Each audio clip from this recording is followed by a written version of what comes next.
Welcome to the movies, pal. Tonight, we're starting our VSA retrospective. Of course, VSA stands for Vinegar Syndrome Archive. This is the special offshoot of the Vinegar Syndrome releases. This is sort of their, higher-end releases, sort of their collectible, numbered editions. They come in a very special case, more a little thicker than normal, and, it loads a little differently.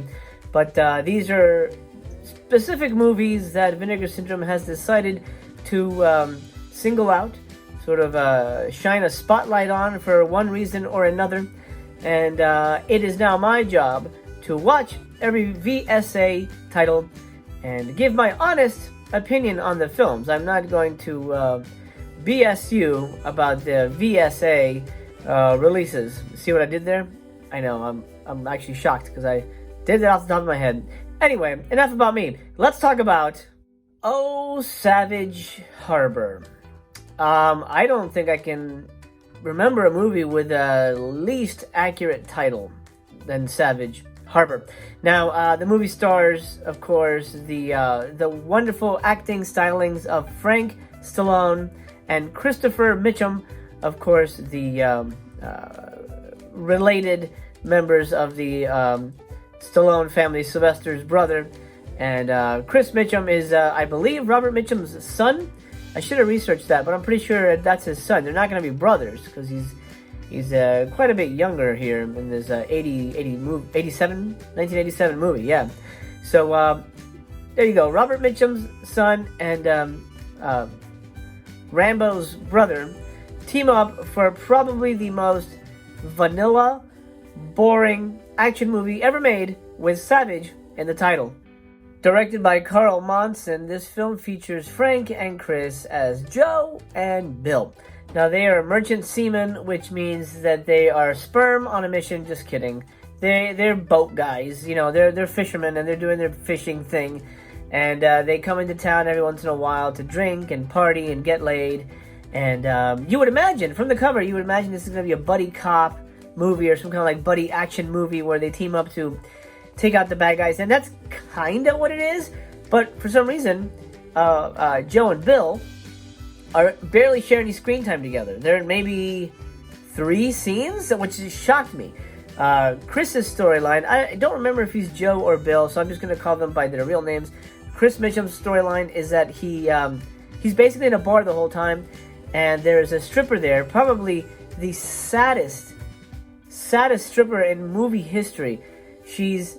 It's like, imagine like a little dinky dive bar, and there's like maybe like 5 fat sweaty dudes there drinking, Bud Lights or whatever, and this woman is there, topless, with little Santa Claus pasties on her nipples, dancing regularly, just like most innocuous music. It is like the least sexiest and the most, incomprehensibly sad thing I've ever seen. And she's happy, she's smiling, she's dancing around. Anyway, she meets Chris at the bar. She takes him home, and they start developing a relationship. And that is Chris's storyline. That's his Savage Harbor storyline. So he goes off dating this, dive bar stripper with Santa Claus titties. And Frank gets really the plot. He meets a girl. She belongs to this kind of drug trafficker, sex trafficker kind of guy, picture a fat Italian dude, and that's who the bad guy is. And she escapes, his clutches, because she was sort of like, his main squeeze. She meets Frank, and they instantly fall in love. Instantly. Like, literally, like, within a second. Oh, my God, they start making out. And can we just talk about how badly Frank Stallone is at making out? It's like he's an alien. He has no idea how to kiss a woman. Look at this. Look at this. He has no idea where to put his lips. He doesn't know what to do with his tongue. Does he stick it out? Does he try to eat her mouth? He has no idea what's going on. He is the most robotic kisser I've ever seen in movies. It's like they brought a mannequin to life for a couple scenes and then said, hey, okay, kiss this human. See what happens. Anyway, I digress. Frank is a terrible kisser. He falls in love with this girl. Of course, the gangster wants her back because it's his property. And understand, OPP. You get it. She gets taken. She gets sort of jacked up on heroin again, and the guy makes her a prostitute. I don't know if that's what she was initially. I don't know, because she was sort of like, she looked high class. So I don't imagine that she was a heroin junkie. Anyway, Frank leaves. He goes on a boat to do whatever seamen do. He comes back to town. He's gonna marry her. He's gonna take her to an avocado farm for some fucking reason. And she's gone. Where is she? Oh, I don't know where did she go? Is she there? No, she's not there. Where did she go? Oh, she's a fucking prostitute, and she's hooked on heroin. So, okay, Frank doesn't like that. And he spends, I would say, a good chunk of the middle of the movie just kind of like glumly walking around like Charlie Brown trying to find this girl. He eventually finds her. I'm going to fast forward to the end. And it sort of becomes a taxi driver situation where finally something savage happens. And there's a couple of really good shootouts in this movie. I have to say, there's one good scene in the movie where Frank storms the brothel or whatever it is, and he kicks the shit out of all these guys and, shooting, there's some really good squib action. So I would say there is one good savage sequence in the movie, but one good sequence is not a movie make, right? And I have no idea why this is the VSA #1. Why is this considered worthy of considered a Vinegar Syndrome Archive film? Why is this one the one that they say, yeah, this is #1. This is not just good. Why don't you just release it? Well, first of all, why release it at all? This is like the most vanilla, bland movie ever made, the most action movie ever made. Why even put this out? Why even go through the trouble of not only releasing it and cleaning it up, restoring it and all that stuff, but giving it a super slip case and all that stuff? I don't get it. I honestly don't get it. Needless to say, I think what my vote is going to be here. My review is going to be, I'm going to give Savage Harbor 1 star. 1 star. I can't go any higher than that. There's honestly nothing that merits not only a celebration of this movie or a release or sort of a rediscovery of this movie. There's nothing I really liked except there's a couple of really nice, booby sequences. Pretty good. Yeah, those are enjoyable.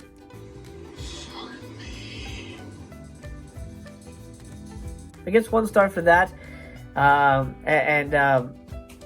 Honestly, maybe that star also counts for how badly Frank Stallone kisses. I just couldn't believe it. I literally rewound it like 3 times and studied it. I'm like, what is that? What is he doing? I don't know. I don't know what to tell you. Frank is his own man. And yeah, apparently he had a huge career. I think that one of the special features, he said that he had made 74 movies or something like that. That's insanity. 74 fucking movies. Wow. That might be more than Sylvester Stallone. Maybe. I don't know. Anyway, it doesn't matter. Actually, it's funny I mentioned the special features because even in the special features, they interview Stallone. That's actually the one of the features on here. They interview Stallone, and they basically they want to know about the behind the scenes of the making of Savage Harbor. And I'm going to leave this review off with the final thoughts. The final words are going to come from Mr. Frank Stallone himself. But before I do that, let me sign out. This has been your friendly neighborhood Master Chaos. It's time to close the theater down. I hope you enjoyed our look at Savage Harbor, VSA #1. Coming up next, VSA #2. I believe it's Evil Town. I believe that's the one. Stay tuned for that one. If this is any indication of what they're going to be like, I'm in for a rough ride. I have seen one of them already. I have seen the Dr. Jekyll one, and that was hideously bad. If you're new here, please consider subscribing. My name is Master Chaos, and I want to be your best YouTube buddy.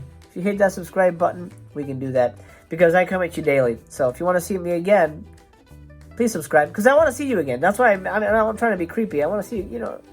You're a cool person. I want to hang out with you more, so hopefully you'll want to hang out with me. And if you're old here, you're the Frank Stallone to my Chris Mitchum. Oh, wait, maybe I should have been Frank Stallone.